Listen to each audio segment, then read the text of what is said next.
He said he was throwing an axe at a tree, but missed and hit her in the head. That it was an accident, but the autopsy revealed that she had been struck 12 times. What investigators would later uncover was not just violence, but planning, deception, and a week-long search that hid the truth. This is the case of Katie Kenyon.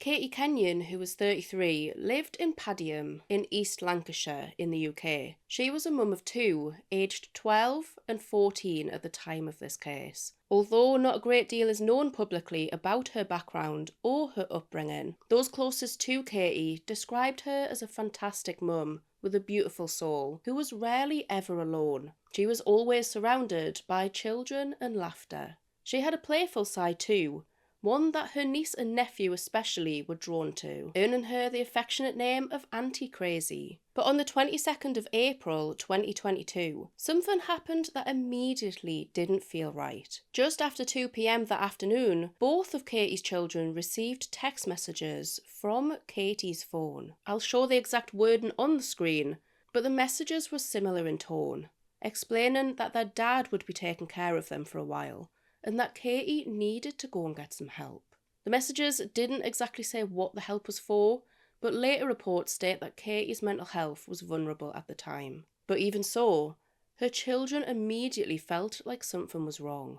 There were spelling mistakes, and the wording didn't even sound like their mum. And in later messages, even their dog's name was misspelt. Concerned, the children showed the messages to their Auntie Sarah. She too agreed that something was amiss, not only from the spelling mistakes and the tone, but just from knowing that Katie would never just leave her children. So at around 5 p.m. that evening, Katie's family reported her missing. With a little gut feeling, Sarah, accompanied by her partner, visited Andrew Burfield's house. Katie and Andrew met in 2019 and continued to engage in a difficult on-off-again type relationship. Once they arrived at his home, tempers quickly flared. Andrew contacted the police, claiming to feel really threatened by a man attempting to force entry into his home. But no charges were ever made. Police did notice, though, that his log fire was burning, and although that's maybe not completely out of place in April, as it can still be quite cold in the UK at that time of year,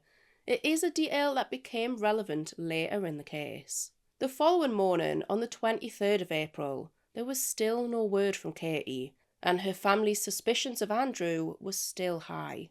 See, only 1 month prior, Katie had sent a text to her mum stating, "I'm paranoid to death, he's gonna do summit. Couldn't sleep all night," followed by 4 kisses. Friends and family were well aware that Katie was scared of Andrew. Katie's sister Jennifer texted Andrew that morning at 6:26 a.m, saying, "Andy, I think you know a hell of a lot more than you're letting on. I have read over the messages Katie sent to her kids, and she doesn't even spell like that or speak like that, which is what the kids have also said. Katie knows how to spell and mentioned about you having dyslexia, which makes sense to the spelling. You sent them texts. You know where Katie is. The police will trace where she was from the last message sent." Police got straight to work reviewing CCTV footage and tracking Katie's phone data. At 9:30 a.m. on the 22nd of April 2022, Katie was captured on CCTV getting into Andrew's Ford Transit. Andrew then drove 17 miles to Gisborne Forest in the Forest of Bowland in Lancashire, stopping off at a McDonald's on the way. The two of them could be seen in the van throughout the journey on CCTV. Katie's phone records showed that they stayed in the forest for around 42 minutes before pinging off other cell towers during their journey home. But CCTV footage on the way home raised a major red flag. Only one of the two could now be seen in the van, and that was Andrew Burfield. Katie Kenyon was seemingly no longer with him, but her phone clearly was. It was later discovered that Andrew left his own phone at home. Now linking Andrew as the possible last person with Katie, police arrested Andrew that day, on the 23rd of April, for the suspected kidnap of Katie. The following day, on the 24th of April, a woman who was a recent client of Andrew reported finding suspicious items in her wheelie bin. That was following a strange conversation with Andrew. He had been asking her when the bins were likely to be emptied, which at the time the client didn't think much of. After all, he was doing work for her at the property, and maybe he'd filled her bin and was just asking out of concern for her if she needed it emptied. But once it was revealed that Andrew's ex-partner was now missing, she realised the potential context of that conversation. Inside her wheelie bin was a bin bag containing more bags covered in blood, and the flip-flops that Katie was last seen wearing on the day she disappeared. Later, a speck of blood was also found in the seal of Andrew's washing machine, believed to have gotten there when trying to wash the blood from his own clothes. In the days after Katie's disappearance, police interviewed Andrew repeatedly.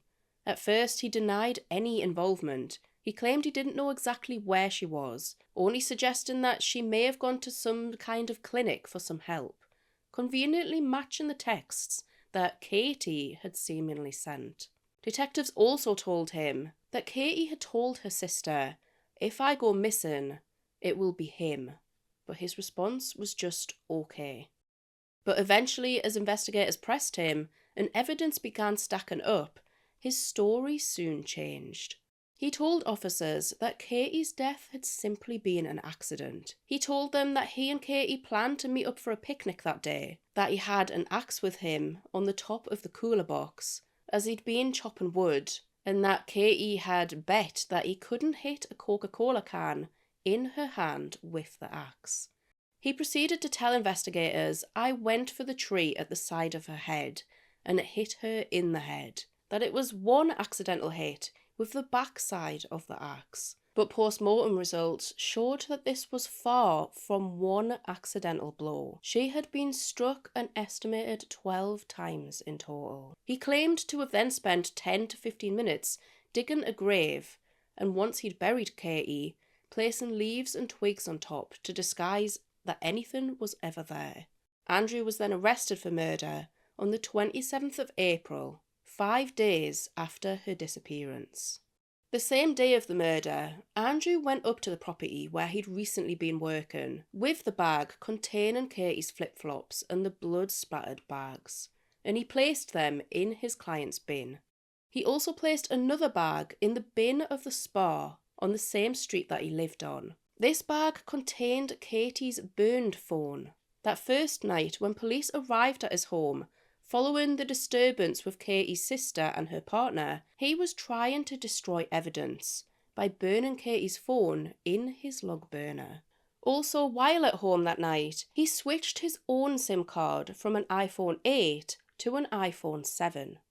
Police now knew that Andrew had murdered Katie, but they still couldn't find her body. A search was already underway at Gisborne Forest, consisting of helicopters, dogs, mountain rescue volunteers, drones and firefighters, but they couldn't find any traces of Katie.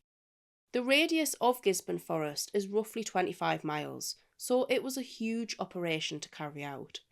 So on the 29th of April, authorities took Andrew back to the forest. While handcuffed and dressed in a white suit, he led them to where he'd buried Katie's body, disturbingly sitting down when he reached the location. Forensic investigators even said that Andrew had hid the location so well they would have struggled to have ever spotted it. If you are to place a body inside a grave, the void the size of one of us inside a grave, you would expect to create a mound subsequently. You wouldn't have a perfectly flat surface. This had a perfectly flat surface. It was finished impeccably to a point where you would not even realise a grave was there. He's actually taken layers. So he took a layer of topsoil, a layer of soil, put them on the side, a layer of clay, put it on the side.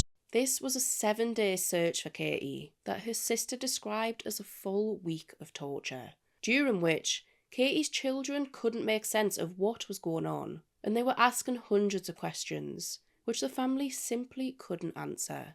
In the aftermath, the children were forced to leave their family home and were taken in and raised by Katie's mother, Dawn. In the hours following the murder, Andrew sent text messages from Katie's phone as a charade to portray that she was still alive. But as we already know, this only backfired. First, he replied with 2 laughing emojis to a message that Katie had received from her daughter. Then he sent messages to both of Katie's children regarding seeking help. He also mentioned himself in these texts, which may have been another really big clue as to who the culprit was. And he also sent a voice message to Katie, voicing his concern about her. Hiya, Babs, I'm at work. Listen, I've just got your message. Will you please ring me? I'm a bit worried. Just ring me. You don't have to do this. I'm not worried about the money. I'm not worried about the money. Just ring me, please. I love you. It was later revealed that the messages he had sent to both of Katie's children had actually been drafted in his phone for around 1 month prior to the murder. Now highlighting that this was no accident. Andrew Burfield had been planning Katie Kenyon's murder. But Andrew continued to deny the murder. That was until the 3rd day of his trial. Realising that evidence was mounting against him, he changed his story yet again and pleaded guilty to the murder of Katie Kenyon. During the search of the burial site, investigators found 2 different sets of footprints, evidence that they say proved Andrew had visited this area on 2 different occasions. The night before the murder, Andrew had borrowed a set of ladders and a spade from his parents. He made his way to the forest the night before their planned meeting and dug a hole intended as a grave. The spade and the axe were found in Andrew's cellar, which forensics confirmed Katie's blood was present on the weapon, despite him attempting to clean away the evidence. So let's just get a slightly better understanding of Andrew as a person. Andrew was a 51-year-old builder from Burnley.